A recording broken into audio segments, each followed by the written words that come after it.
میرے پاس آؤ، زحان نے اسے خونخوار نظروں سے گھورتے ہوئے کہا۔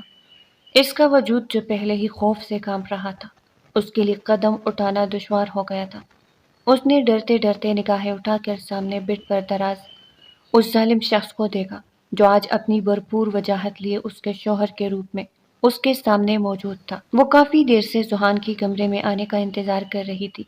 صبح کے 4 ہونے والے تھے۔ اسے لگا کہ زحان نہیں آئے گا، اس لیے اس نے واش روم میں جا کر چینج کر لیا۔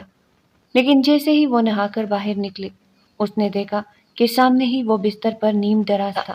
اس کے قدم زمین پر ہی جم گئے۔ کس کی اجازت سے تم نے چینج کیا؟ اب کی بار وہ اپنی جگہ پر اٹھ بیٹھا۔ اس نے اپنی گردن جھکائی ہوئی تھی۔ وہ اپنے ہاتھوں میں لگی راڈوں کی گھڑی کو گھور رہا تھا۔ مجھے لگا، تمہیں کس نے کہا تھا چینج کرنے کے لیے؟ وہ پھر سے اونچی آواز میں دوڑا۔ اس کی آنکھوں سے تیزی سے آنسو بہنے لگے تھے۔ اس نے سوچا بھی نہیں تھا کہ کبھی یہ انسان اس کے ساتھ ایسا سلوک کرے گا۔ آئی ایم سوری، میرے پاس آؤ، اس نے پھر سے اسے اپنے قریب آنے کے لیے کہا۔ وہ چھوٹے چھوٹے قدم اٹھاتی ہوئی اس کے قریب بڑھ گئی۔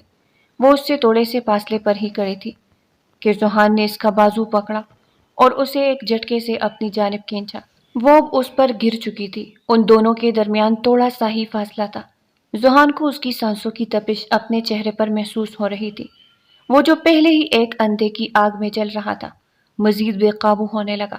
اس نے پیار سے اس کے بال اس کے کانوں کے پیچھے الٹے اور سرگوشی نما انداز میں بولا، تمہیں پتا تھا کہ تمہاری بہن بھاگ رہی ہے، اور تم یہ بھی جانتی تھی کہ وہ کسی اور سے محبت کرتی ہے۔ وہ اس قدر نرم لہجے میں بات کر رہا تھا کہ تھوڑی دیر کے لیے اسے یوں محسوس ہونے لگا کہ یہ وہ زحان ہی نہیں ہے جو شادی سے پہلے ایک رات پہلے اس کے پاس آیا تھا۔ یہ تو کوئی اور ہی انسان ہے جو بہت ہی خوبصورت بولتا ہے۔ مجھے اس بارے میں کچھ بھی نہیں پتا، میں قسم اٹھا کر کہتی ہوں۔ اسے اپنے وجود میں خوف کی ایک لہر دوڑتی ہوئی محسوس ہوئی۔ جھوٹ بول رہی ہو تم، بکواس کر رہی ہو، تمہیں سب کچھ پتا تھا۔ تم سب لوگوں نے مل کر مجھے دھوکہ دیا، اور اس میں تمہارا نام بھی شامل ہے۔ تمہیں کیا لگتا ہے کہ تمہارے گھر والے یہ سب کر کے اپنے گناہ کا ازالہ کر سکتے ہیں؟ یہ صرف اور صرف ان کی خام خیالی ہے۔ تمہیں میرے نکاح میں دے کر انہوں نے تمہارے ساتھ صرف اور صرف ظلم کیا ہے۔ تم نہیں جانتی کہ اب تمہارے ساتھ کیا ہونے والا ہے۔ بہت شوق تھا نا تمہیں اپنی بہن کے لیے قربانی دینے کا، تو پھر خود کو تیار کر لو۔ پلیز مجھے معاف کر دے، اس سب میں میرا کوئی قصور نہیں ہے۔ میرا بھی کوئی قصور نہیں تھا، میں بھی تمہاری طرح ہی بے گناہ تھا، لیکن کیا ہوا، مجھے بھی سزا دی گئی۔ جہاں تک جویریہ کا سوال ہے تو تم سوچ بھی نہیں سکتی کہ میں اس کا کیا حشر کروں گا۔ صرف اور صرف ایک بار مجھے اس کا نشان مل جائے، پھر اسے ہمیشہ ہمیشہ کے لیے اس دنیا سے ختم کر دوں گا۔ لیکن اس سے پہلے تمہاری خاطر تواضع تو کرنی ہی پڑے گی۔ تو تم یونیورسٹی میں پڑھتی ہو؟ وہ ابھی تک اسی پوزیشن میں ہی اس کے اوپر لیٹی ہوئی تھی، اور وہ اسے چھوٹے چھوٹے سوالات کر رہا تھا۔ یہ سوالات تو نہیں تھے، اس کے کردار پر واضح وار تھا۔ جی، اس نے دھیمے لہجے میں کہا۔ کتنے عاشق بنا کر رکھے ہوئے ہیں وہاں اپنے۔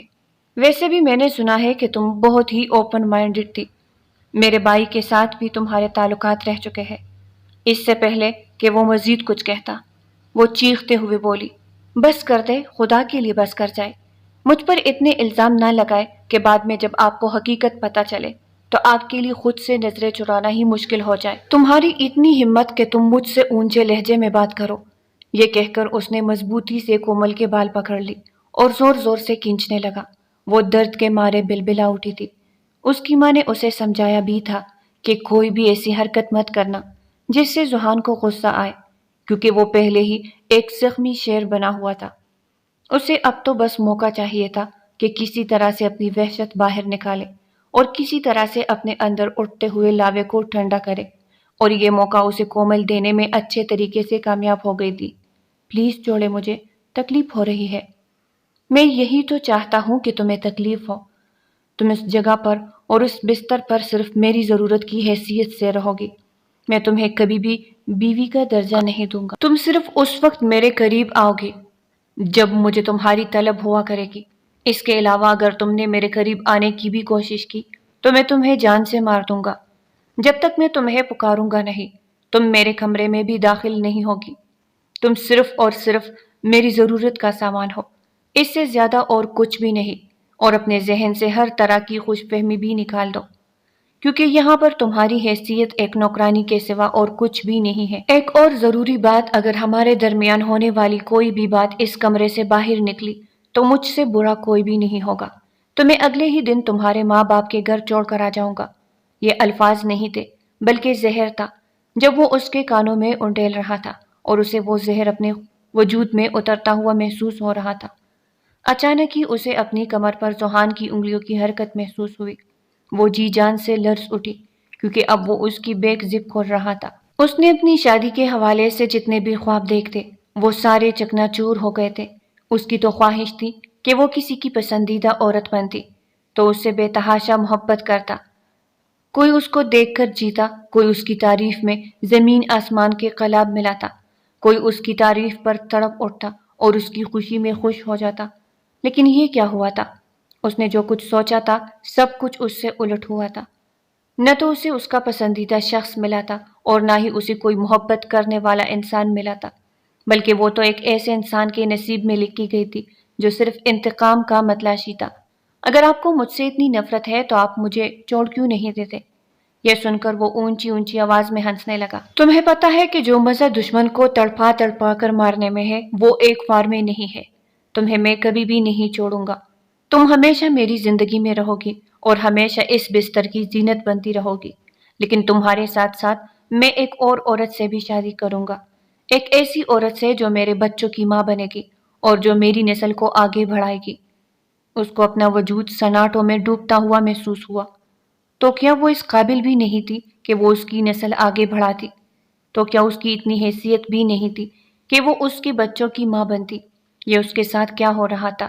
وہ چھوٹی سی نادان لڑکی جو کل تک ہنس کھیل رہی تھی اور اپنی زندگی میں مگن تھی، جس کی زندگی میں کوئی ٹینشن ہی نہیں تھی، اور اس کو دیکھ کر اکثر اس کی کزن بھی یہ بات کہا کرتی تھی، یار مزے تو تمہارے ہیں، ان سب چیزوں سے بہت دور ہو۔ اب وہ آ کر ایک ایسے مسئلے میں پھنس گئی تھی جس نے اس کی شخصیت کو بری طرح سے مسخ کر دیا تھا اور جس نے اس کی پرسنالٹی کو ماند کر دیا تھا۔ وہ جو ایک وقت میں ہر کسی کی نگاہوں کا مرکز ہوتی تھی، ہر کسی کی خواہش ہوتی تھی، آج ایک ایسے انسان کی نصیب میں آ گئی تھی جس کو اس کی ذات سے کوئی دلچسپی ہی نہیں تھی۔ کیا ایک عورت کے لیے اس سے بڑھ کر تکلیف کی کوئی بات ہو سکتی ہے کہ وہ ایک مرد ایسے مرد کی بیوی بنے جو اسے صرف ضرورت کے وقت استعمال کرے؟ زپ کھل چکی تھی۔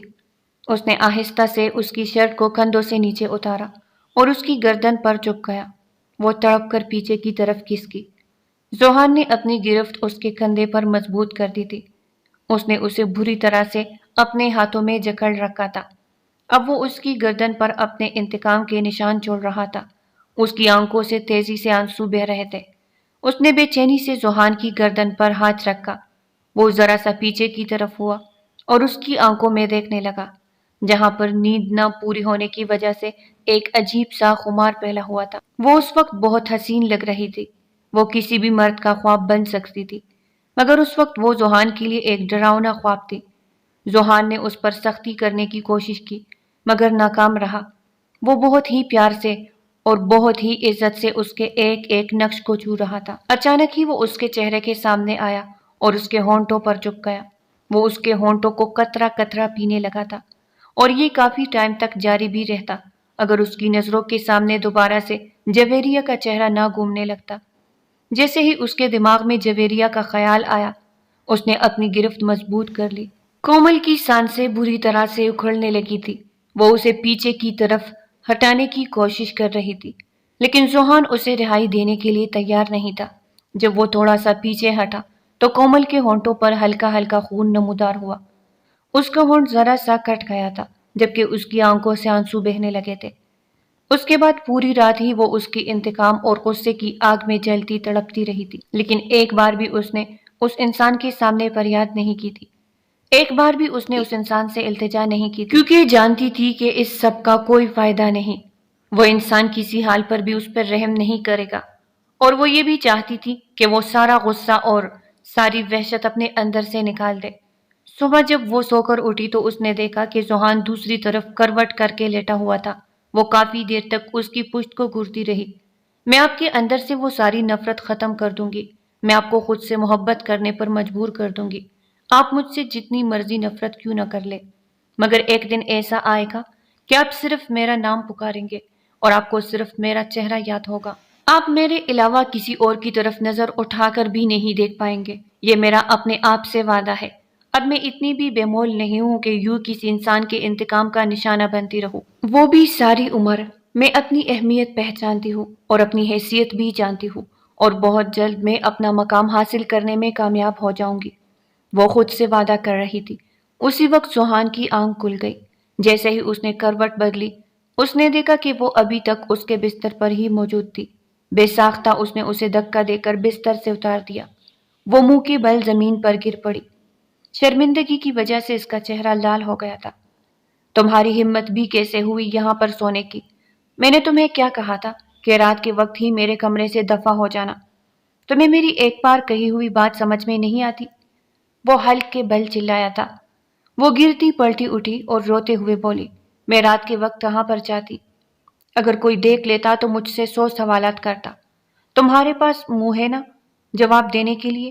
انہیں بتا دیتی کہ تمہارے شوہر نے تمہیں اپنے کمرے سے دھکا دے کر نکال دیا ہے، کیونکہ اب تمہاری طلب ختم ہو چکی تھی۔ وہ اس قدر تلخ لہجے میں بول رہا تھا کہ اسے اپنے سے کیا ہوا وعدہ بھی ٹوٹتا ہوا محسوس ہو رہا تھا۔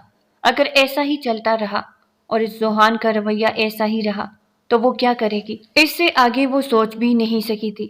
کمرے کی دروازے پر دستک ہوئی۔ ان دونوں نے بیک وقت نظر اٹھا کر دروازے کی طرف دیکھا۔ ذوحان، اگر اٹھ گئے ہو تو دروازہ کھولو۔ باہر کوئی اور نہیں بلکہ اس کی نند تھی۔ اس نے ایک نظر اپنے شوہر پر ڈالی۔ وہ اٹھ کر واش روم چلا گیا تھا۔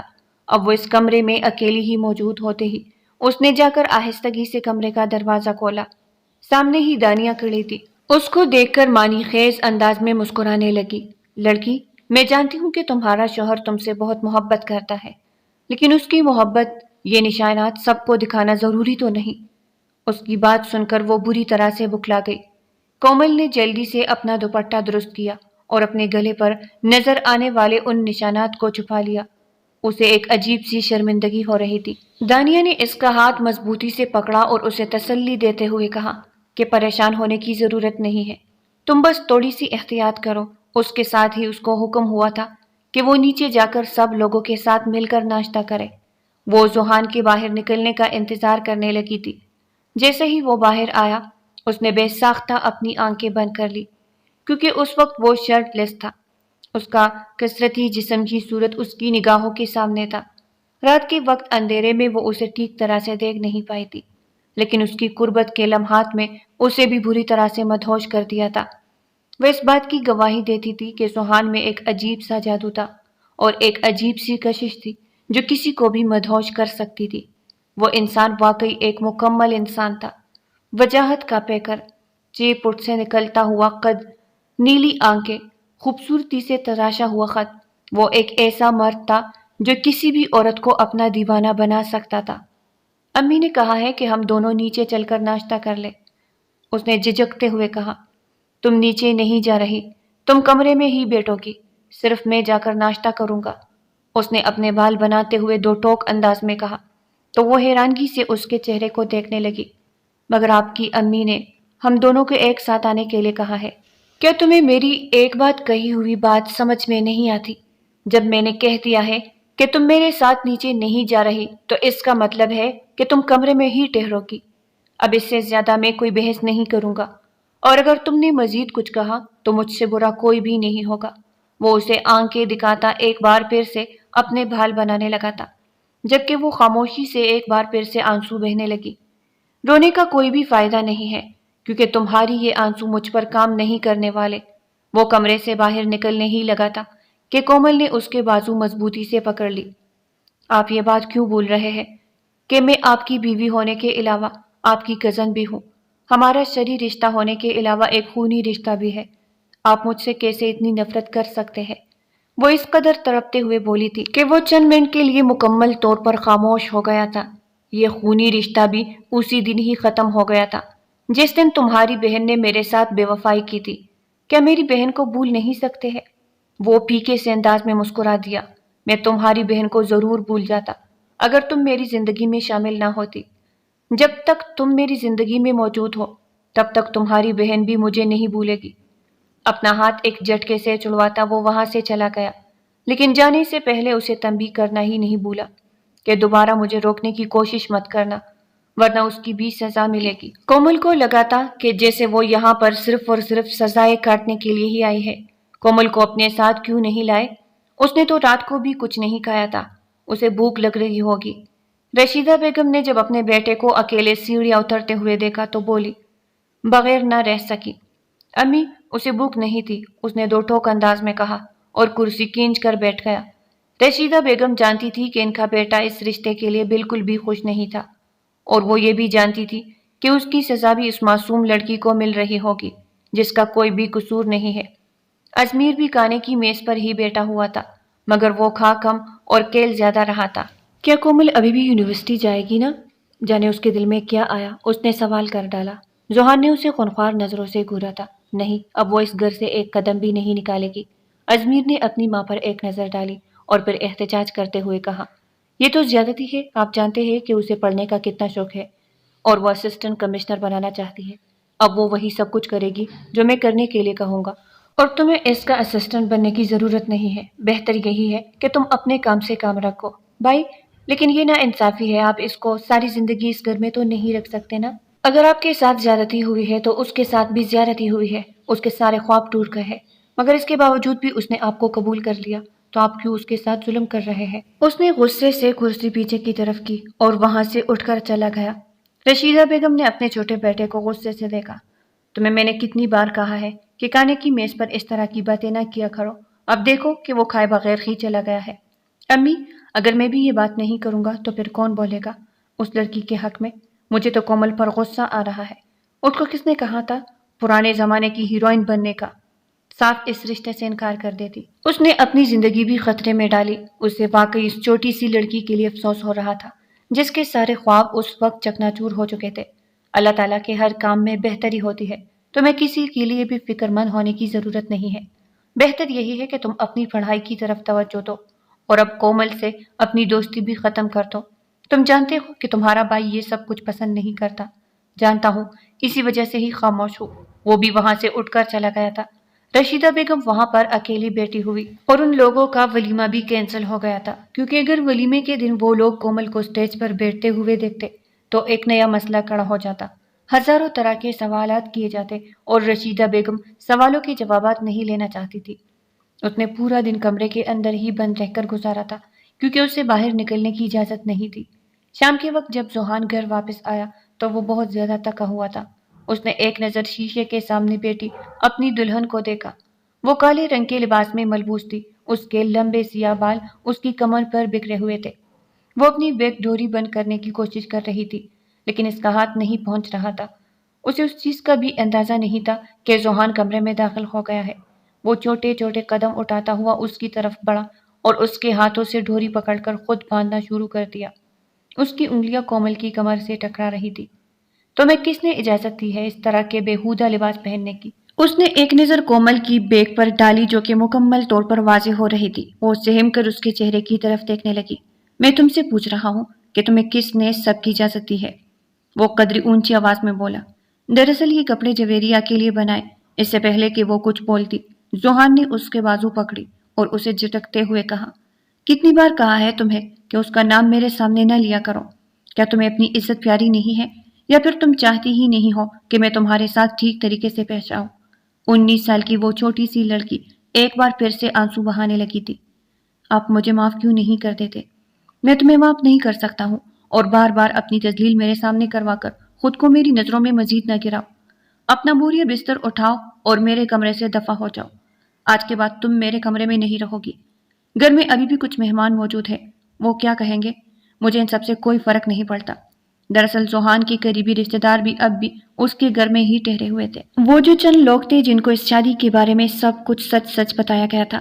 ذوحان دیکھے گا کہ آپ ایک دن اپنے ننمال پر بہت زیادہ پچھتائے گی۔ اس وقت آپ مجھ سے معافی مانگے گے، لیکن میں آپ کو معاف نہیں کروں گی۔ اس کے بعد سن کر وہ اس کا مذاق بناتے ہوئے ہنسنے لگا۔ ٹھیک ہے، خواب دیکھتی رہو۔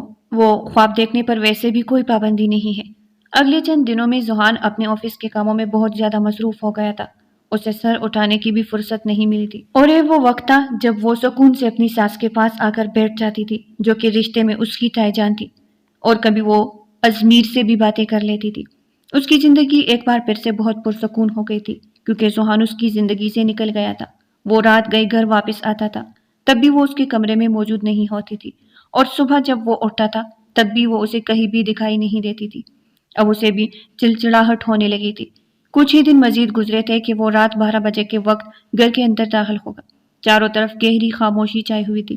کمرے کے اندر داخل ہوا تو وہاں پر وہ چھوٹی سی لڑکی کہیں بھی نہیں تھی، جب سے اس نے اسے اپنے سامنے سے آنے سے منع کیا تھا۔ اس دن کے بعد وہ اسے دکھائی بھی نہیں دی تھی، اور یہ حیرتناک بات تھی کہ گھر میں رہتے ہوئے بھی وہ اس کا دیدار نہیں کر پاتا تھا۔ یہ سب دیکھ کر آج اسے غصہ آ گیا۔ اس نے پہلے ٹی وی لاؤنج میں جا کر چیک کیا تو وہ وہاں بھی نہیں تھی۔ اس کے بعد اسے ڈائننگ روم کی لائٹ جلتی ہوئی محسوس ہوئی۔ اس نے اندر قدم رکھا تو وہ تھوڑے ہی فاصلے پر صوفے پر لیٹی خراٹے لے رہی تھی۔ اس کے چہرے پر دنیا جہان کی معصومیت چھائی ہوئی تھی۔ اس نے اپنے ہاتھوں کو اپنے چہرے کے نیچے رکھا ہوا تھا، اور اس کے آدھے بال اس کے چہرے پر بکھرے ہوئے تھے۔ اس کے چھوٹے چھوٹے خراٹوں کی آواز اسے دور تک سنائی دے رہی تھی۔ نہ چاہتے ہوئے بھی اس کے لبوں پر مسکراہٹ پھیل گئی۔ وہ چھوٹے چھوٹے قدم اٹھاتا ہوا اس کی طرف بڑھ گیا، اور صوفے سے تھوڑے ہی فاصلے پر گھٹنوں کے بل زمین پر بیٹھ گیا۔ اب وہ اس کے چہرے کو غور سے دیکھ رہا تھا، یوں جیسے اسے اس کے علاوہ دنیا میں کوئی کام ہی نہ ہو۔ اپنے چہرے پر نظروں کی تپش کو محسوس کرتے ہوئے اس کی آنکھ کھل گئی۔ اس نے دیکھا کہ زوہان اس وقت اس کے بہت قریب موجود تھا، اس سے پہلے کہ وہ اونچی آواز میں چلاتی۔ زوہان نے ایک زور سے اس کے منہ پر ہاتھ رکھ لیا۔ اس کی آواز اس کے گلے میں ہی دب کر رہ گئی تھی۔ کیا ہو گیا ہے؟ کیوں پاگلوں کی طرح چلا رہی ہو؟ اس کا لہجہ ایک بار پھر سے سخت ہو گیا تھا۔ تھوڑی دیر پہلے تک جو اس کے انداز میں نرمی آئی تھی، وہ نرمی بھی ختم ہو گئی تھی۔ وہ میں ڈر گئی تھی، اس نے کانپتی ہوئی آواز میں کہا۔ اب میں اتنا بھی خوفناک نہیں ہوں کہ تم مجھ سے ڈرنا شروع ہو جاؤ۔ آج پہلی بار اس نے کام سے ہٹ کر کوئی اور بات کہی تھی۔ وہ خونکوں کی طرح اس کے چہرے کو دیکھنے لگی۔ بے وقوفوں کی طرح گھورنا بند کرو۔ میں نے تمہیں کہا تھا کہ میرے سارے کپڑے پریس ہونے چاہیے اور میرے سارے کام تم ہی کرو گی، لیکن تم مجھے کہیں بھی نظر نہیں آتی۔ میں تمہیں یہاں پر آرام کروانے کے لیے تو نہیں لایا۔ اس نے اپنے لہجے کو دوبارہ سے غصیلا بنایا تو وہ جھجکتے ہوئے کہنے لگی، آپ کے سارے کپڑے میں نے پریس کر دیے تھے، وہ میں نے ملازمہ کے حوالے کیے تھے، وہ آپ کے کمرے میں رکھ دیے، کیونکہ آپ نے خود ہی مجھے کہا تھا کہ میں آپ کو اپنا منحوس چہرہ نہ دکھاؤں۔ اس کے لہجے میں ایک بار پھر سے آنسوؤں کی آمیزش شامل ہو گئی تھی۔ لیکن اس کا یہ مطلب نہیں کہ تم میرے سامنے آنا ہی بند کر دو۔ ہم دونوں اس گھر میں ایک ساتھ رہتے ہیں، آمنا سامنا تو ہوتا ہی رہتا ہے۔ تم تو مجھے کہیں دکھائی بھی نہیں دیتی ہو۔ کہیں ایسا تو نہیں کہ تم نے اپنی ماں کے گھر جانا شروع کر دیا ہے یا پھر یونیورسٹی میں ایڈمیشن لے لیا ہے؟ وہ اسے آنکھیں چھوٹی چھوٹی کر کے گھورتے ہوئے بولا، جبکہ یہ بات تو ابھی جانا تھا کہ وہ اس کی اجازت کے بغیر ایک قدم بھی اس گھر سے باہر نہیں نکال سکتی۔ اور اسے کبھی کبھار حیرت بھی ہوتی تھی۔ وہ اسے ٹارچر کرتا تھا، تکلیفیں دیتا تھا، اس کو ذہنی اذیت پہنچاتا تھا، مگر اس کے باوجود بھی اس نے کبھی بھی زوہان کی شکایت اس کے گھر والوں کو نہیں لگائی تھی، یہاں تک کہ وہ اپنی ساس کو بھی اپنے اور زوہان کے رشتے کے بارے میں کچھ بھی نہیں بتاتی تھی۔ جب بھی وہ اس سے کوئی سوال کرتی تھی تو وہ مسکراتے ہوئے کہہ دیتی تھی کہ اللہ تعالیٰ کا شکر ہے چیزیں نارمل ہو رہی ہے، انشاءاللہ ایک دن سب کچھ ٹھیک ہو جائے گا، جبکہ حقیقت اس کے بالکل برعکس، چیزیں نارمل ہونے کے بجائے مزید بگڑتی چلی جا رہی تھی، کیونکہ کسی بھی رشتے میں اس وقت بہتری آتی ہے جب دونوں ایک ساتھ بیٹھ کر بات چیت کرتے ہیں اور مسئلے کو حل کرنے کی کوشش کرتے ہیں، مگر زوہان تو اس کی باتیں سننے کے لیے تیار ہی نہیں ہوتا تھا۔ مجھے بھوک لگی ہوئی ہے، میرے لیے کھانا بناؤ، اس نے ایک نیا حکم جاری کیا تو وہ حیرانگی سے کہنے لگی، میں نے کھانا بنا کر کچن میں رکھا ہوا ہے، اگر آپ کہیں تو میں آپ کو کھانا گرم کر دیتی ہوں۔ میں نے وہ نہیں کہا، مجھے کچھ اور بنا کر دو، وہ چھوٹے بچوں کی طرح سے ضد کرنے لگا تھا۔ نہ چاہتے ہوئے بھی وہ اٹھی اور کچن کی طرف بڑھ گئی، جانتی تھی کہ انکار کی کوئی گنجائش نہیں ہے، اگر انکار کر دی تو ایک نئی سزا سہنے کو ملتی۔ تم نے کھانا بنانا کب سیکھا؟ زوہان کو حیرانگی ہو رہی تھی، کیونکہ وہ اسی وجہ سے اسے کچن میں لایا تھا، کیونکہ جانتا تھا کہ وہ کھانا بنانا نہیں جانتی ہے۔ اس طرح سے اسے کومل کو تنگ کرنے کا ایک اور موقع مل جاتا، مگر جب اس نے سامان کاٹنا شروع کیا تو وہ سوال کیے بغیر نہ رہ سکا۔ شادی کے 2 دن کے بعد ہی آپ کی امی نے مجھے سکھایا تھا، آج کل کھانا میں ہی بناتی ہوں۔ اس نے زوہان کے علم میں ایک اور اضافہ کیا۔ وہ سمجھ رہا تھا کہ شاید اس کی امی نے ایک نیا کوک رکھ لیا ہے، اسی لیے کچھ دن پہلے اس نے کھانے کی تعریف کی تھی تو اس کی ماں اسے دیکھ کر عجیب سی انداز میں مسکرانے لگی تھی۔ وہ حیران ہو رہا تھا کہ اس میں مسکرانے کی کیا بات ہے۔ اب اسے احساس ہوا کہ وہ کھانا بھی اس کی بیگم صاحبہ نے ہی بنایا تھا۔ جہاں تک کومل کی گھر میں کام کرنے کا سوال تھا تو وہ ایک نمبر کی نکمی لڑکی تھی، ہر وقت ہی اس کی عزت افزائی ہوتی رہتی تھی۔ زوہان بھی جب اکثر اس کے گھر میں جاتا تھا تو اس کی امی اسے ڈانٹ رہی ہوتی تھی، نہ تو وہ گھر کے کسی کام میں دلچسپی لیتی تھی اور نہ ہی کچن کے کاموں میں۔ اپنی بہن کا ہاتھ بٹاتی تھی، ہر وقت ہی شرارتیں کرتی رہتی تھی یا پھر دوسروں کو تنگ کرتی رہتی تھی۔ اسے اگر کبھی ان ساری چیزوں سے فرصت مل جاتی تو ناولز اٹھا کر بیٹھ جاتی تھی اور پوری پوری رات ناول پڑھتی رہتی تھی۔ اسی لیے اس کی امی جان بہت پریشان تھی اور اکثر ہی زوہان کو کہا کرتی تھی کہ تم بڑے بھائی ہونے کے ناطے سے سمجھاتے کیوں نہیں ہو، اسے تھوڑا سا ڈانٹ کرو تاکہ اس کو تھوڑی سی عقل آئے۔ زوہان بہت ہی خاموش طبیعت کا مالک تھا، وہ کسی کے معاملات میں بھی دلچسپی نہیں لیتا تھا اور نہ ہی کسی کی زندگی میں مداخلت کرنا اسے پسند تھا۔ اسی وجہ سے وہ اسے کچھ بھی نہیں کہتا تھا۔ اکثر ہی وہ ازمیر کے ساتھ ان کے لان میں کئی کئی گھنٹوں تک بیڈمنٹن بھی کھیلتی رہتی۔ کبھی کبھار وہ جا کر ان کو تھوڑی دیر کے لیے دیکھ لیتا اور کبھی انہیں مکمل طور پر نظر انداز کر دیتا۔ اس نے کبھی بھی اس لڑکی کی طرف توجہ نہیں دی تھی کیونکہ وہ اس کی بڑی بہن کا منگیتر تھا۔ خیر، جویریہ سے بھی اس کی خاص بات چیت نہیں ہوتی تھی، مگر ایک رشتہ تھا جس کی بنیاد پر وہ دونوں جڑے ہوئے تھے، اور اسی رشتے کی وجہ سے ہی زوہان نے بھی اپنے آپ کو ہر طرح کی برائی سے دور رکھا ہوا تھا۔ وہ کسی بھی پرائی عورت کو یہ اجازت نہیں دیتا تھا کہ وہ اس کے قریب آئے یا پھر اس سے بات کرنے کی کوشش کرے۔ تم نے اپنی امی کو ہم دونوں کے حالات کے بارے میں کیوں نہیں بتایا؟ ورنہ میں نے تو سنا ہے کہ لڑکیاں ایک ایک بات اپنی ماں کو جا کر بتاتی ہے، اور نہ ہی تم نے کبھی اپنی ماں سے ملنے کی کوشش کی ہے۔ حالانکہ میں پچھلا پورا مہینہ بھی باہر رہا تھا، اس دوران بھی مجھے تمہارے خلاف کوئی شکایت نہیں ملی۔ کیا تمہارا اس گھر میں رہتے ہوئے دل تنگ نہیں ہوتا؟ وہ جانتا تھا کہ وہ ایک جگہ پر ٹک کر بیٹھنے کی عادی نہیں ہے، اسے گھومنے پھرنے کا بہت شوق ہوتا تھا۔ وہ اکثر ہی اپنی ماں سے بھی یہ بات کہا کرتی تھی کہ مجھے کنویں کے مینڈک بن کر زندگی نہیں گزارنی، بلکہ میں نے ہر جگہ گھومنی ہے، پوری دنیا کو دیکھنا ہے، اور میں شادی بھی کسی ایسے شخص سے کروں گی جو مجھے ورلڈ ٹور پر لے کر جائے گا۔ لیکن اس کی قسمت میں تو کچھ اور ہی لکھا ہوا تھا۔ میری امی نے مجھے بتایا ہے کہ مرد اور عورت ایک دوسرے کا لباس ہوتے ہیں، وہ ایک دوسرے کا پردہ ہوتے ہیں۔ اگر میں ہم دونوں کی باتیں کسی تیسرے کو بتانا شروع کر دوں گی تو ہمارا رشتہ کمزور ہو جائے گا۔ ہمارا رشتہ مضبوط کب تھا؟ وہ تیکھے انداز میں بولا۔ وہ دھیمے سے انداز میں مسکرا دیا۔ آپ سوچ بھی نہیں سکتے کہ نکاح میں کتنی زیادہ طاقت چھپی ہوئی ہے۔ آپ بے شک اس رشتے کو مضبوط نہ سمجھے، مگر یہ ایسا رشتہ ہے جو کبھی بھی نہیں ٹوٹ سکتا، اور مجھے اس پر یقین ہے۔ تم کانفیڈنٹ ہو رہی ہو، اس سے زیادہ اور کچھ بھی نہیں۔ کیا آپ کو ابھی تک مجھ سے محبت نہیں ہوئی؟ وہ سبزی کاٹتے ہوئے دھیمے لہجے میں بولی تو وہ حیرانگی سے اس کے چہرے کو دیکھنے لگا۔ کیا مطلب تمہاری بات کا؟ میں سمجھا نہیں ہوں۔ بات تو بالکل آسان سی ہے، میں آپ سے یہ سوال کر رہی ہوں کہ آپ کو ابھی تک مجھ سے محبت نہیں ہوئی؟ نہیں، وہ نظریں چراتے ہوئے بولا۔ ہاتھ جلدی سے چلاؤ اور زبان کو لگام دو، مجھے بہت بھوک لگی ہوئی ہے۔ آدھی رات کے وقت اس نے اپنے شوہر کے لیے اس کی پسندیدہ مکس سبزی بنائی۔ وہ اپنے کمرے میں جانے ہی لگی تھی کہ زوہان نے اس کا بازو مضبوطی سے پکڑ لیا۔ کہاں جا رہی ہو؟ میں نے بھی تمہیں جانے کے لیے نہیں کہا۔ وہ خود نہیں جانتا تھا کہ آج وہ کیوں اس لڑکی کو بار بار روک رہا ہے، وہ کیوں اس لڑکی سے بار بار بات کرنا چاہ رہا ہے۔ وہ خاموشی سے اس کے سامنے جا کر بیٹھ گئی۔ تمہیں مجھ سے نفرت نہیں ہوتی؟ زوہان کی طرف سے ایک اور سوال موصول ہوا تھا۔ نہیں، میں آپ سے نفرت نہیں کر سکتی ہوں، اور نہ ہی کبھی مجھے آپ سے نفرت ہو سکتی ہے۔ نفرت ہمیں کسی ایسے انسان سے ہو سکتی ہے جس نے ہمارے ساتھ زیادتی کی ہو، اور آپ نے میرے ساتھ کوئی زیادتی نہیں کی۔ آپ کا میرے ساتھ جو بھی رویہ ہے وہ آپ کا حق ہے، کیونکہ آپ کے ساتھ غلط ہوا ہے۔ میں جانتی ہوں کہ آپ کا یہ غصہ بھی وقت گزرنے کے ساتھ ساتھ کم ہو جائے گا۔ تم جتنی سمجھدارانہ باتیں کرتی ہو اتنی سمجھدار لگتی تو نہیں ہو۔ میں نے تو چچی جان سے یہ بھی سنا تھا کہ تم دنیا جہان کی بے وقوف لڑکی ہو۔ اس کی بات سن کر وہ کلکلا کر ہنس دی۔ زوہان نے پہلی بار اسے اس طرح سے ہنستے ہوئے دیکھا تھا۔ وہ واقعی بہت پیاری لگ رہی تھی۔ کیا زوہان ہی وہ شخص تھا جس نے اسے اس کے لبوں کی مسکراہٹ چھین لی تھی؟ ایک لمحے کے لیے اس نے سوچا، اور پھر اگلے ہی لمحے اس خیال کو ذہن سے جھٹک دیا۔ وہ کیوں اس لڑکی کو اتنی اہمیت دینے لگا تھا؟ چلو اب بھاگو یہاں سے اور اپنے کمرے میں جا کر آرام کرو۔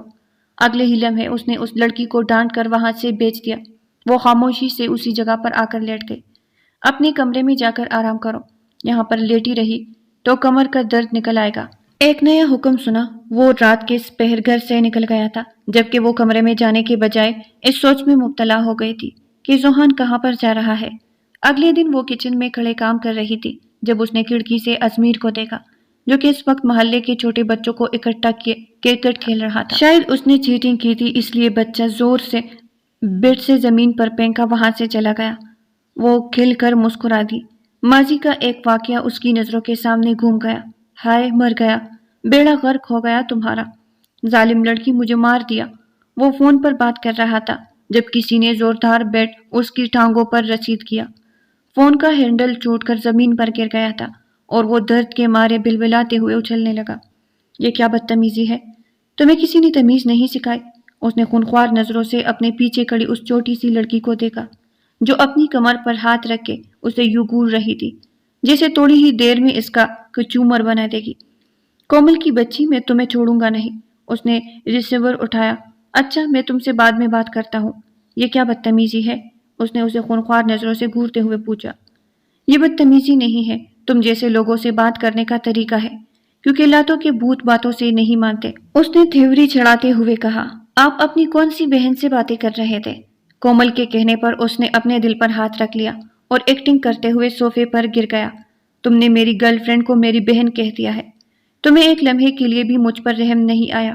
ڈرامے بازی کرنا بند کرو اور مجھے بتاؤ کہ میرے پیسے کس نے اٹھائے ہیں۔ یہ سن کر وہ فوراً سے انجان بن گیا اور دائیں بائیں دیکھنے لگا۔ دیکھو اجمیر کے بچے، میں بہت اچھے طریقے سے جانتی ہوں کہ یہ کام تم نے ہی کیا ہے اور ابھی تم میرے پیسے سود سمیت مجھے واپس کرو گے، ورنہ میں تمہارے بابا جان کو تمہاری 116 گرل فرینڈ کے بارے میں جا کر بتاؤں گی۔ تم ایسا کچھ بھی نہیں کرو گی۔ وہ تکلیف سے بلبلا اٹھا۔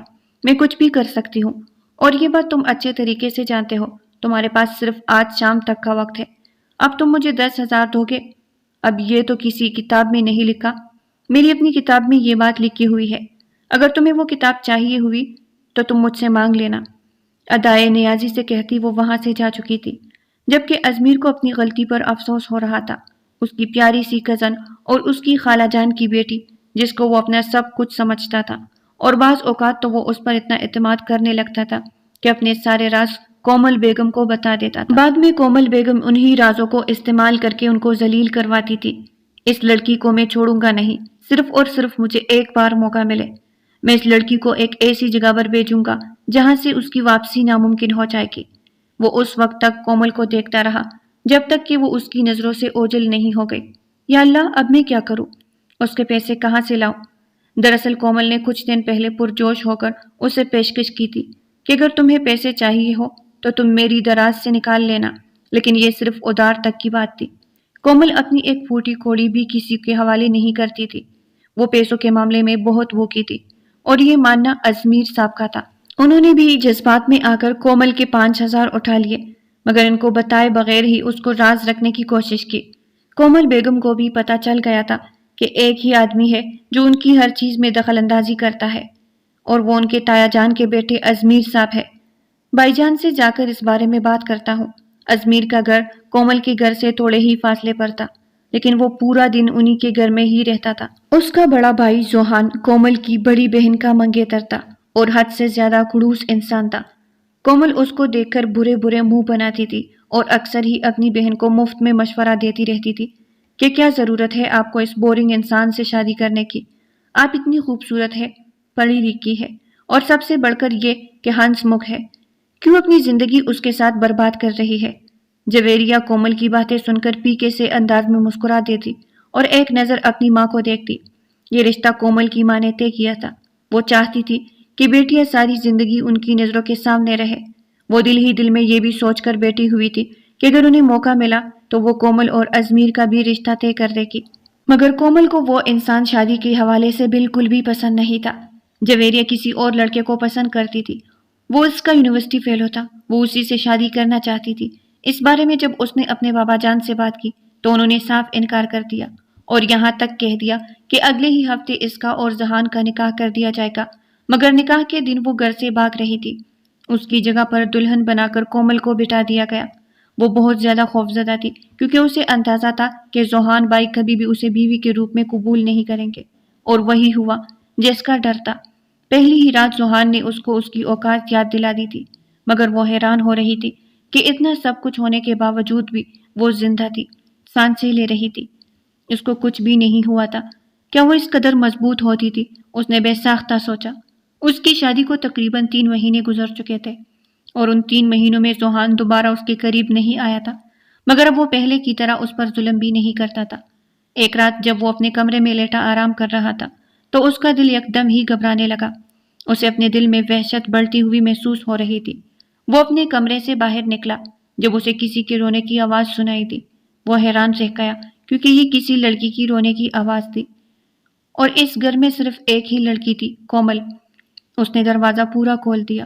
وہ اپنے رب کے سامنے بیٹی پر یاد کر رہی تھی، اللہ جی میں تھک گئی ہوں، مجھ سے اب مزید یہ سب کچھ برداشت نہیں ہوتا، پلیز اللہ جی میری آزمائش ختم کر دے، اس انسان کے دل میں میرے لیے رحم ڈال دے۔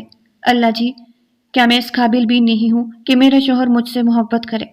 میں نے پوری زندگی اپنے آپ کو بچا کر رکھا تاکہ میرے شوہر کو مجھ سے کوئی مسئلہ نہ ہو اور اسے ایک پاک دامن بیوی ملے، لیکن اس کے باوجود میں اس سب میں ناکام رہی۔ اللہ جی مجھے ایک ایسے گناہ کی سزا مل رہی ہے جو میں نے کیا ہی نہیں ہے۔ میں آپ کے سامنے اپنے شوہر کی شکایتیں نہیں کر رہی ہوں، وہ بہت اچھا ہے، مگر میں چاہ رہی ہوں کہ اس کے دل میں تھوڑی سی نرمی پیدا ہو جائے۔ زوہان کا دل زور زور سے دھڑکنے لگا۔ اب اسے اندازہ ہو رہا تھا کہ وہ کیوں پچھلے دنوں سے ایک انجانی سی پریشانی میں پھنسا ہوا ہے۔ اسے اپنی غلطی کا بھی احساس ہونے لگا تھا۔ اس لڑکی کے ساتھ واقعی ایک بہت بڑی زیادتی کر رہا تھا۔ اسی رات اسے خبر ملی کہ جویریہ کے بارے میں سب کچھ پتہ چل گیا ہے۔ وہ اس وقت ایک چھوٹے سے گاؤں میں موجود تھی۔ جس آدمی سے اس نے محبت کے ہاتھوں مجبور ہو کر نکاح کیا تھا، وہ آدمی ایک غریب انسان نکلا تھا۔ اس کا کوئی بہت بڑا کاروبار نہیں تھا، بلکہ کچھ ہی زمینیں تھیں۔ اب وہ مجبور ہو کر اس کے ساتھ اسی چھوٹے سے گاؤں میں رہ رہی تھی۔ اس کی زندگی پہلے ہی بہت مشکل تھی، اس لیے زوہان نے اپنا بدلہ لینے کا فیصلہ ملتوی کر دیا۔ اس نے سوچا تھا کہ اب وہ اپنے آنے والی زندگی کو بہتر بنائے گا اور کسی دوسری عورت کے لیے اپنی بیوی کو تکلیف نہیں پہنچائے گا۔ تم کافی دنوں سے اپنی ماں کے گھر نہیں گئی، آؤ تمہیں تمہارے ماں کے گھر کا چکر لگوا دیتا ہوں۔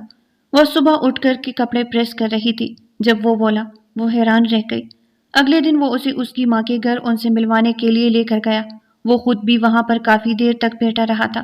اس نے انہیں بھی جویریہ کے بارے میں سب کچھ بتا دیا تھا۔ کومل کو اپنی بہن کے لیے افسوس ہو رہا تھا، مگر یہ اس کے کیے کی سزا تھی۔ اس شام وہ اسے اپنے ساتھ گھمانے کے لیے بھی لے کر گیا۔ دونوں کافی دیر تک ایک دوسرے سے باتیں کرتے رہے۔